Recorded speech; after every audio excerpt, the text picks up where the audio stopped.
Hey guys, me again. Sorry I've been making mostly Let's Make a Deal song videos, but hey, I got something that I can talk about that, well, I read an article that Sega is unfortunately having problems, and I hope that's not the case because, well,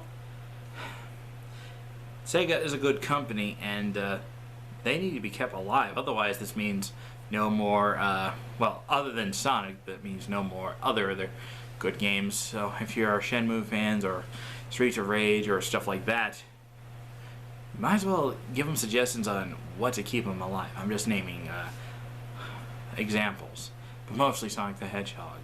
So other than that, let's go ahead and talk about the main point of the video. As you can read from the title, well, I think it's been 20 years, and I think they should really make a sequel to, well, this game, even though the first game had flaws, but the sequel that I'm talking about can fix those flaws. Now you're probably thinking, how is that even possible? Anything is possible. It's worth a shot. I don't see why not. I know the original company that made the first game, well, they're no longer a company anymore, but they can always get another company to produce the game. I mean, you've got other companies. You got Activision. You got Ubisoft. You got I'm just naming examples. Even Sonic Team can produce their own version of the game. Anyone can make a Sonic Shuffle 2. And yes, I just said the name of the game. I probably should have brought this on screen first and then talk about, well, the sequel. Sonic Shuffle was a game where you got an imaginary world with 8 characters, and there are 5 boards. You got Emerald Coast, the Firebird, Nature Zone, which is my worst nightmare. Seriously, Nature Zone is hard as heck. Well, the whole board is a nightmare. Void ends up putting obstacles in the way, and it takes so darn long. Do not play Nature Zone unless it's story mode, because you're going to be sitting there for hours and trying to finish the board. And if you really want to do Nature Zone, I would recommend doing only 2, 3, or 4 precious stones. If you have a lot of time in your hands, go for the big 7. But other than that, it's like you're playing Desert Bus on Sega CD. And you know how long that game takes. Other than that, back to the point of this video. How do I say this? Let me explain how the concept works. You're given a total of, I believe, 7 cards. Yeah, 7 cards.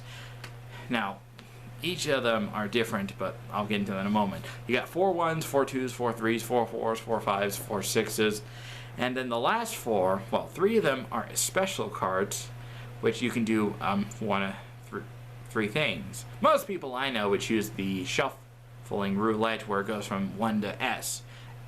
On that roulette, it's 7, and determines how many spaces you move with that. Another one allows you to switch with another player's deck. The third option, you steal cards from the opponent. It's randomized. You don't pick which ones, so be careful if you choose that. And last but not least, there's the dreaded Eggman card, where you have to spin a wheel, and whatever it lands on, something good could happen, or something bad could happen. Most of the time, it's going to backfire. Now, I'm just going to name some examples. You could lose all your rings. You could be put to sleep. You could have him hide all the spaces on the board and put question marks all over them. I really hate that one. It really throws you off. But sometimes he'll actually put you to your advantage. Like, you'll be swapping spaces with another player. It's like using one of the Force Jewels. And by the way, the Force Jewels are basically the items in this game. So some Force Jewels will help you to your advantage. Others, not so much. Some of them will take you to where you need to go. Some of them will teleport you. Some will allow you to use more cards. Stuff like that.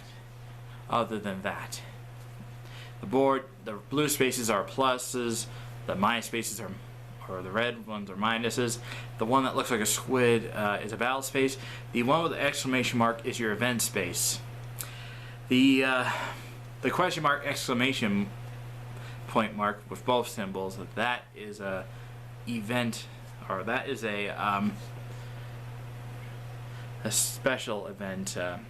Like for example, on Emerald Coast, you got this beached whale that you gotta return back to its mom within a certain number of returns. And if you do so, you'll be given a award for that. But you gotta be quick, because if you end up not returning him, he will die. On the Firebird, the engine gas tank will leak. On Nature Zone, that you're given a key to unlock to get to the final boss. For the train, there's a bird trapped and you gotta set it free.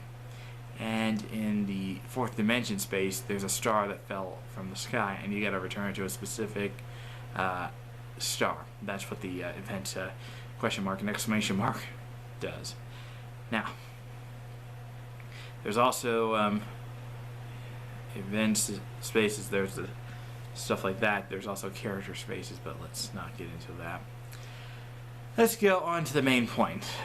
Now, your cards are shown on the screen of the controller. If you're playing story mode, it will show on the screen and the TV.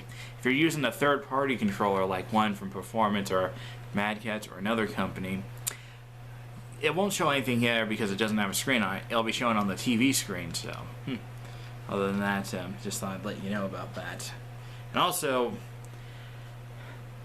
if they were to make the sequel, Sonic Shuffle 2, which they really should, I need to mention some of the characters may or may not return. Of course, you got Sonic, Tails, Knuckles, and Amy. They are going to return, obviously, because they're the main characters. But as for the other four characters, you got Big, Gamma, the Chow, and Supersonic. At least one or two of them will not return. So, Supersonic will probably be replaced by the ever so horrible Shadow the Hedgehog. I'm sorry, I don't like Shadow the Hedgehog. I just don't. The Chow will be replaced with, of course, Cream the Rabbit, because obviously Cream needs to appear in more stuff because it's like they're writing her out of the game altogether, which is harsh in my opinion. They really need to keep her in the games. Gamma would probably be replaced with either of the following, Omega or Rouge or I'm trying to think, Silver or Blaze. I don't know. I'll let you guys vote in the comments. And of course, Big may or may not return. I don't know. So how do I say this? For the sequel, let me mention a few things. When you land on an event space, you don't choose. It was random. Either you get a mini event or a mini game.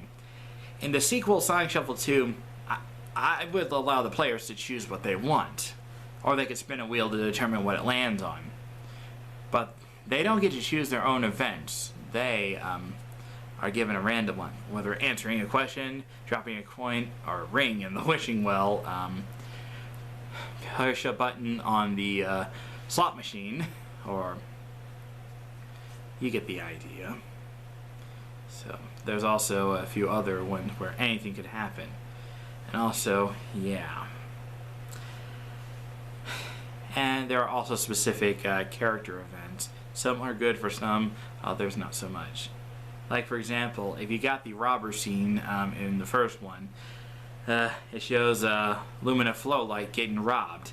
Sonic gets the thief and returns the money to the rightful owner. Knuckles, on the other hand, is so gullible, he falls for the robber's lies, so he ends up making a mistake, and then he has to pay back what the girl was robbed to say, sorry, here, it's all on me. There's also one with Tails and Big where it involved a hat was being blown in the wind. Big can fish it out easily, but Tails, by the time he tries to get to it, as they say in the Thomas and the Tank Engine and Friends stories, but it was too late. I know one person's probably mad at me for saying that. Sorry. But other than that, yeah, I would bring back the specific character events. So, something I should mention. There's also the trivia ones where you're asked, what place were you in, how many rings do you have, how many times you can land on this space, how many of those do you have. Yeah, those would be brought back as well. If you answer correctly, of course you would earn the number of rings to that question. But if you answer wrong, in the original game you would lose a turn. But I would they would only lose a turn if they don't have any rings in the sequel. So, yeah. But other than that, now the one thing I don't like are the duels where if two players land on the same space. In the sequel, they're given the option to whether if they want to duel the other player, or if they just want to take the battle or the plus rings or something like that. They have an option to choose. If you like the duel, that's fine. I don't.